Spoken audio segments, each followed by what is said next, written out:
Three alien beauties walk into a human club band, fall into a deadly trap. Rain fell hard over the city that night, covering the streets in a shiny silver glow. Neon lights blinked on every corner, trying to pull people into shops, bars, and clubs. Down the main street, music spilled from a building with a bright red sign that read The Eclipse. It looked like just another human nightclub. Loud music, flashing lights, the smell of alcohol, and laughter drifting out the door. Three alien women stepped out of a black sky car and walked toward the entrance. They were not ordinary travelers. Lyra, tall and graceful, with silver blue skin that shimmered under the streetlights. Vera, with sharp green eyes that could cut like a blade, and Ciala, the youngest, with soft lilac hair that fell over her shoulders. They had come to Earth's outer colony world for trade negotiations. But tonight was supposed to be for fun. A human diplomat had told them this was the most exciting place in the city. The bouncer at the door was a big human man with tattoos crawling up his neck. He looked them over slowly, then gave a smile that didn't reach his eyes. "Ladies," he said, opening the door wide. The women exchanged curious glances, then stepped inside. The club was alive. Music shook the floor. Colored lights spun across the walls. Humans danced close together, drinks in hand. The air was thick with perfume, sweat, and the faint tints of something metallic. Lyra tried to ignore it, but something about that smell bothered her. A waitress in a short black dress appeared and offered them free drinks on the house. The women followed her to a VIP table at the far end of the room. It was a perfect spot, half hidden by curtains. Yet, with a clear view of the dance floor, it should have felt private, safe, but it didn't. From their table, Vera noticed the way certain humans were looking at them, not with curiosity, not with friendliness, but like hunters watching prey. She leaned closer to Lyra. "These people, they are staring," she whispered. Lyra nodded slightly, but didn't reply, not wanting to alarm Ciala, who was smiling and looking around. Still, her own eyes were scanning the crowd. She noticed something: men in dark suits standing near every exit, their arms crossed, eyes sharp. It was too organized to be coincidence. The drinks arrived, glittering in tall crystal glasses. Ciala reached for hers, but Vera stopped her hand. "Wait," she murmured. "We didn't order these, remember?" The waitress smiled sweetly. "House gift. You are our special guests tonight."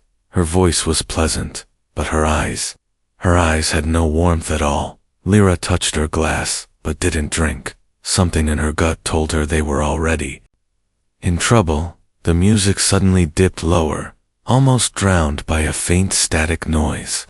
Then, just as she was about to speak, a voice whispered directly in her ear. It was so close, so urgent, that she froze. "Run before it's too late," the voice said, and then it was gone. Her head snapped around. No one was there. The humans nearby were laughing, dancing, pretending nothing was wrong, but her heart began to race. The bouncer they had passed earlier was now inside, standing by the main door. He turned the lock with a quiet click. No one else seemed to notice. The windows were tinted too dark too. "See out."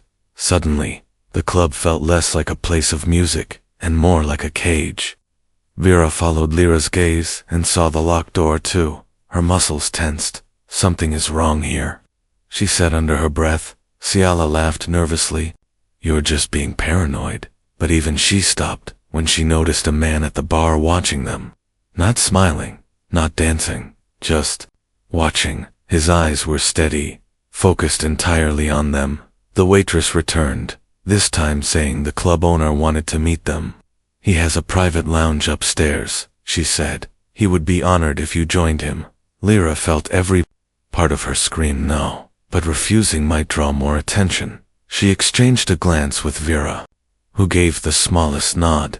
They would go, but they would be ready to fight if needed. As they stood, the man at the bar shifted slightly, his hand brushing against something under his jacket. His eyes flicked toward the upstairs balcony, and then back to them. He gave the tiniest shake of his head. It was a warning, but the music grew louder again, drowning any chance to speak. The three alien women followed the waitress toward the staircase. The crowd parted just enough for them to pass, but the people around them were watching more closely now. Smiling faces, yes, but smiles that hid sharp intentions. At the bottom of the stairs, the bouncer was waiting. He stepped aside, but his hand brushed against the door frame, and Lyra saw it. A small red sensor light blinking under his palm. Her instincts screamed, but they had no choice. The trap was closing around them, and upstairs. Whatever waited would decide if they lived or died. The rain outside had not stopped, and inside the club the music kept pounding like a heartbeat that refused to calm. Lyra walked up the stairs with Vera and Ciala behind her, each step feeling heavier than the last. The narrow wooden staircase creaked under their feet, and the sound seemed far too loud in their ears. Behind them, the crowd went on dancing, as if nothing was wrong. But Lyra knew something was different now. The air upstairs was colder, thinner, and it carried no smell of perfume or alcohol, only metal and dust. At the top of the stairs, a man in a black suit stood waiting. He was tall, his hair slicked back, and his smile felt like glass, smooth, but ready to break. He didn't greet them, only turned, and began walking down a dim hallway. The women followed slowly, exchanging short, uneasy glances. Ciala's hand brushed against Lyra's arm for comfort, but Lyra's own hand was tense, ready to strike if she had to. Down below, near the bar, the man who had been watching them earlier still stood in the same spot. Cale's eyes stayed fixed on the staircase until they disappeared from sight. He didn't know them, didn't even know their names. But he had seen this before. He had been inside this club 3 times over the last year, each time watching different alien visitors walk in, smile, drink, then vanish without a trace. No one talked about it, and those who asked too many questions also disappeared. Cale slid his drink aside and moved toward the service area, blending in with a small group of humans heading for the bathrooms. He didn't want to attract the attention of the guards, but his steps were quick, calculated. He knew the upstairs hallway connected to a back maintenance corridor, and that was his only chance to intercept before the wrong door closed on them. The alien women reached the end of the hallway, where a large black door stood closed. The man in the suit tapped twice, and the door opened silently. Beyond it was a room with soft golden lighting, expensive furniture, and thick carpets that silenced every step. But beneath the smell of leather and polished wood, that same faint metallic scent was stronger here, the kind that reminded Lyra of cold weapons and old blood. A voice from the corner welcomed them warmly. A human man in a deep red coat rose from a chair, smiling wide. His eyes were sharp and restless, moving from one of them to the next, like he was choosing something from a menu. He offered them seats and poured more drinks, speaking about hospitality, culture, and friendship between species. His tone was smooth, but there was something in the way he spoke that made Vera's skin crawl while they sat. Lyra's attention was caught by a shadow in the hallway outside the open door. Someone had stopped there for half a second before vanishing again. She didn't know it was Cale, moving quickly, trying not to be seen, but she felt the presence, and her heart quickened. Down the corridor, Cale reached a side door. Pulling a stolen keycard from his pocket, he had paid for that key with half his month's credits. He slid it into the reader, praying it would still work.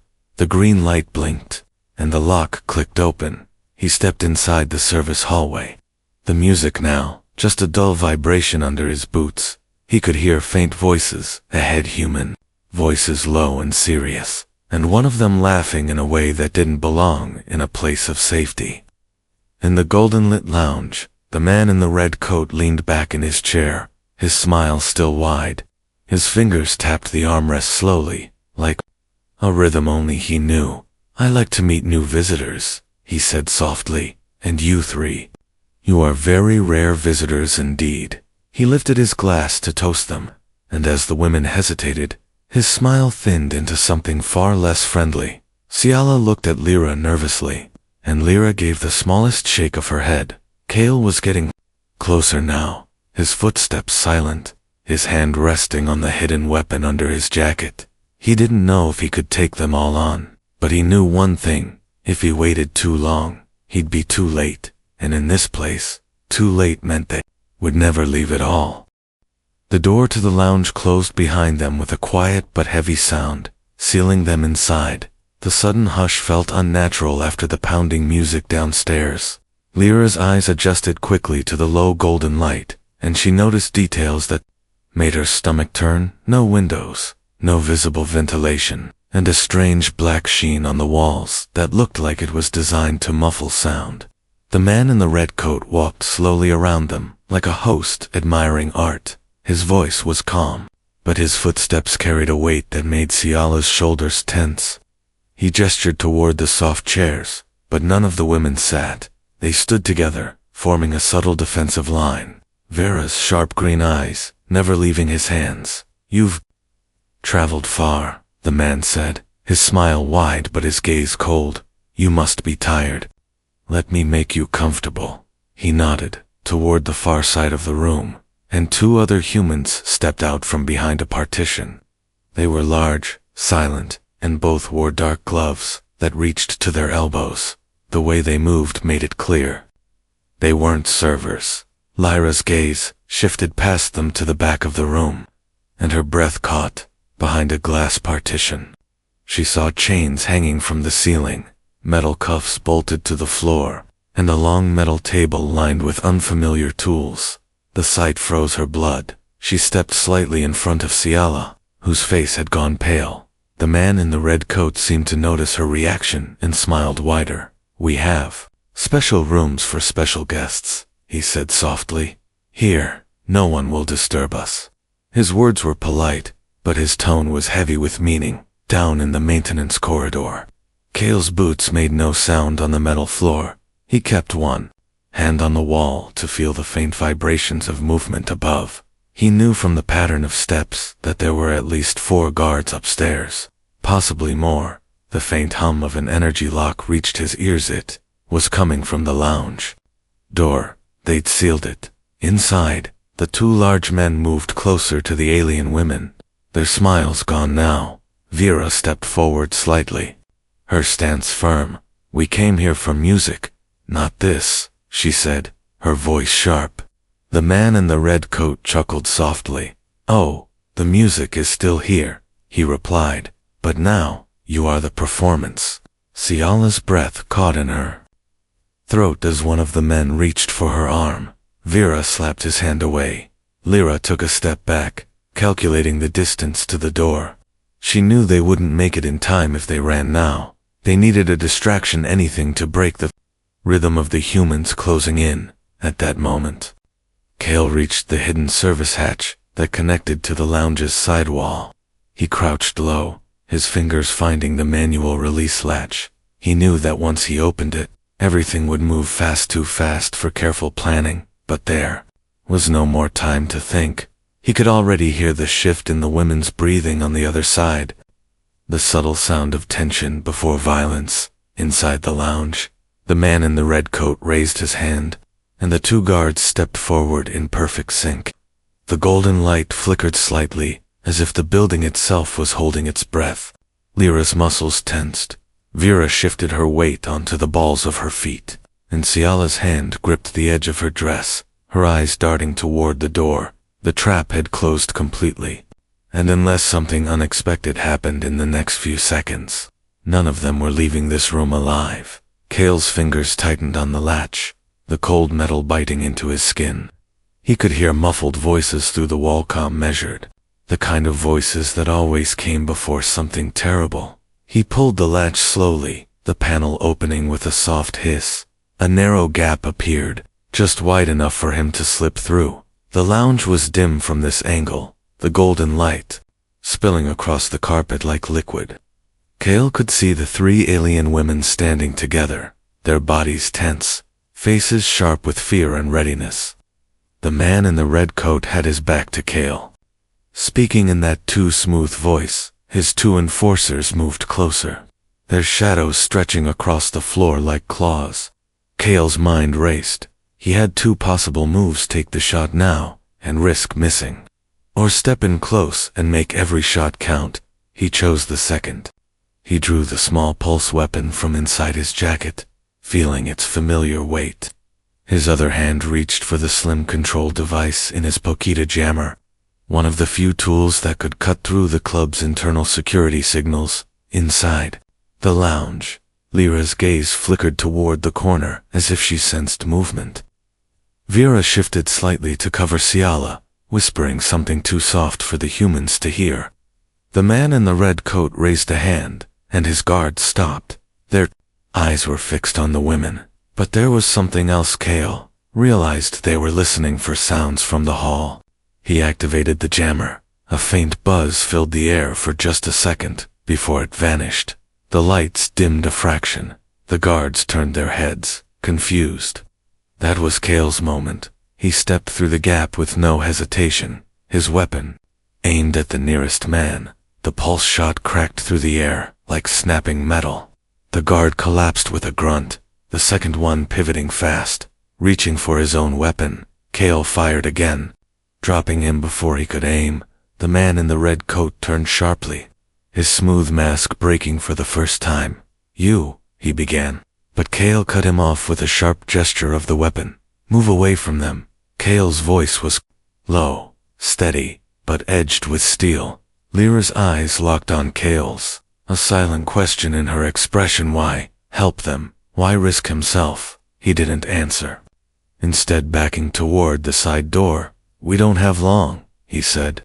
"The whole place will be on us in seconds." Vera grabbed Ciala's arm, guiding her toward Kale. The youngest looked shaken, but her steps were quick. She kept glancing back at the red-coated man, who now stood perfectly still, watching them with a strange calm that was more dangerous than rage. Kale motioned them through the service corridor, his ears tuned to the pounding footsteps already echoing from below. "They'll try to block the exits," he said. "We'll have to take the maintenance shafts. Soap, you're not afraid of tight spaces." None of them replied. The sound of boots was getting closer, and the air in the narrow hall felt thicker with every passing second. Kale knew if they didn't vanish into the hidden roots now, the trap would simply reset, and this time it would close for good. The maintenance corridor was long and dim, the air heavy with the scent of oil and old machinery. Kale moved fast, but not recklessly, every step chosen to avoid the loose panels that might make noise. Behind him, Lyra and Vera kept Ciala between them, their eyes darting to every shadow, somewhere deeper in the club.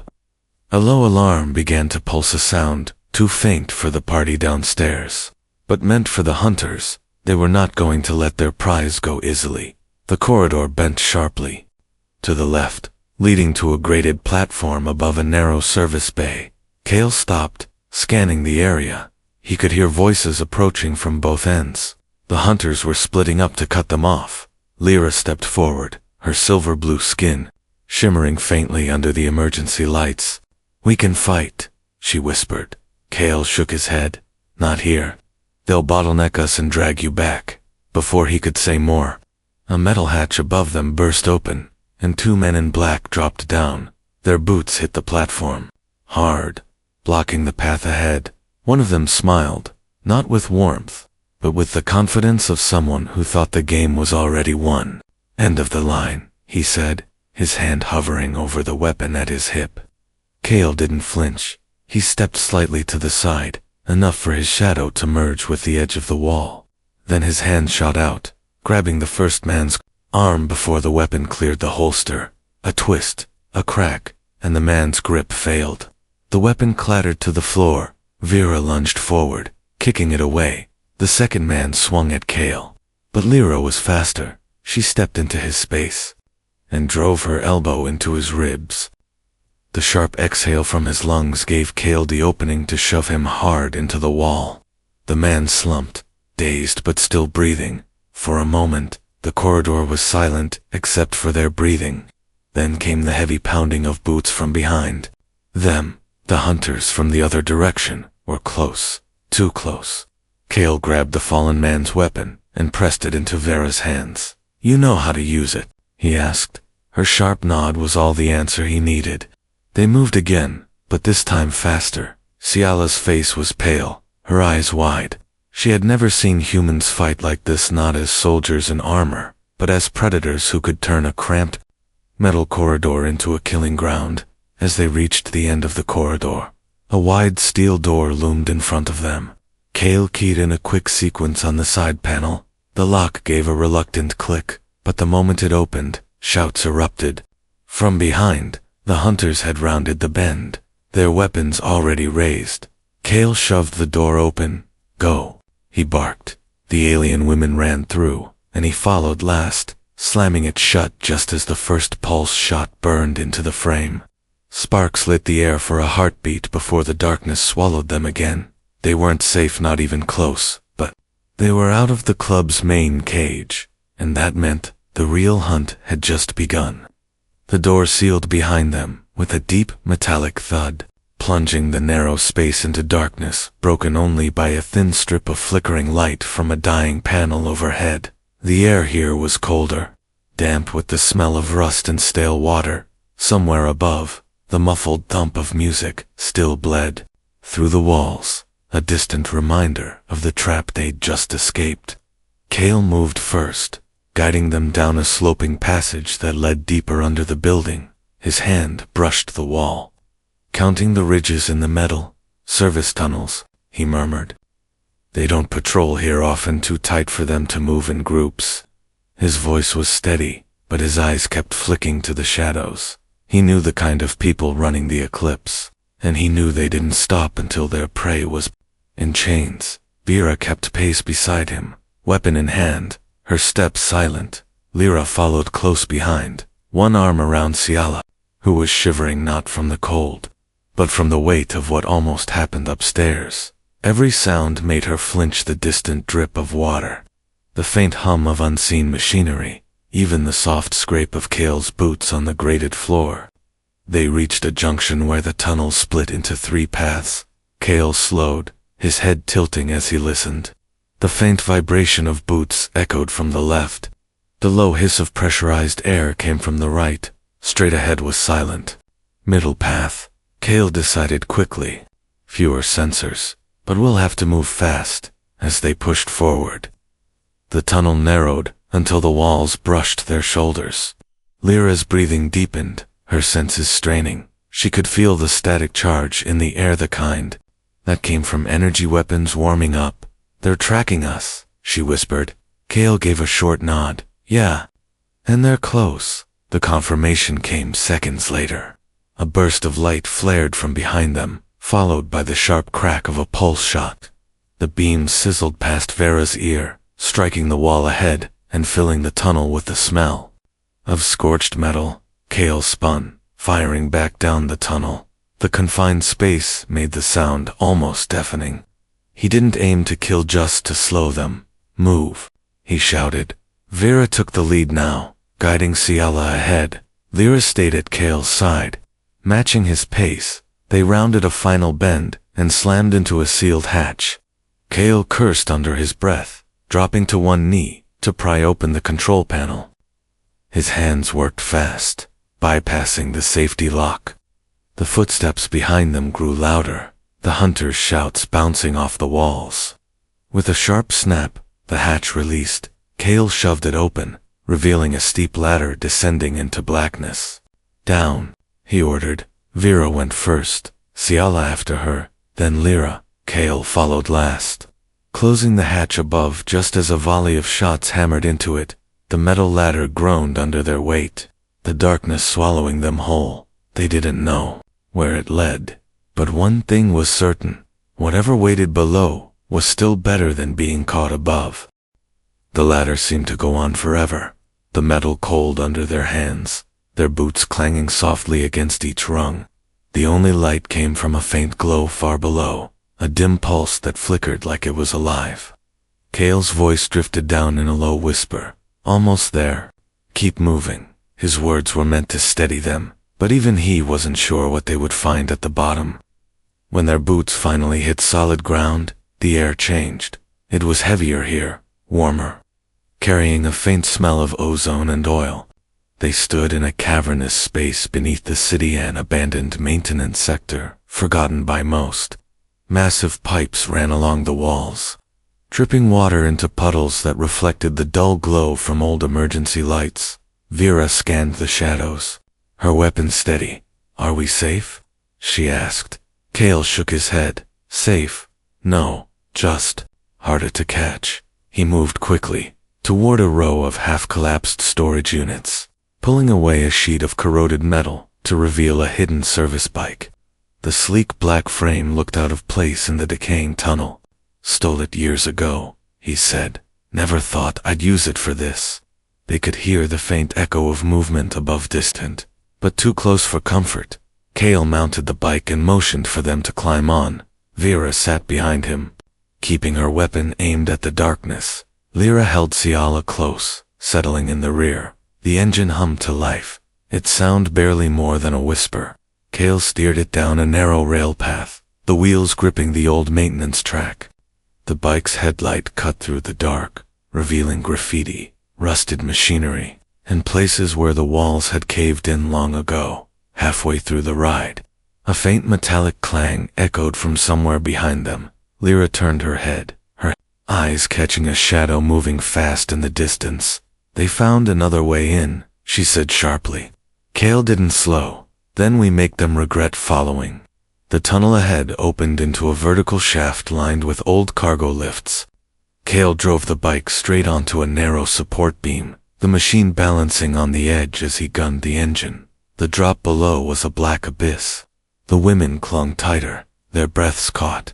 At the other end, the beam connected to a cracked loading ramp that led upward, toward a faint shimmer of night sky. Cale pushed the bike to its limit, the hum of the engine growing sharper. Louder footsteps pounded behind them now, shouts echoing off the steel. They burst out into the open air, the cold rain hitting their faces like needles. The city lights shimmered through the downpour, neon signs glowing in the mist. Cale didn't stop until they were deep into the maze of wet streets, the roar of pursuit fading into the storm. Only when they slid into a dark alley did Cale finally cut the engine. Steam rose from the bike, mixing with the rain. Lyra looked at him, water streaming down her silver blue skin. "Why?" she asked simply. Cale's eyes stayed on the mouth of the alley, scanning the shadows. "Because next time, it could be one of ours," he said quietly. The rain kept falling, the city still alive around them, but for now, they had slipped from the jaws of the trap, and in the silence that followed, all of them knew this was only the beginning.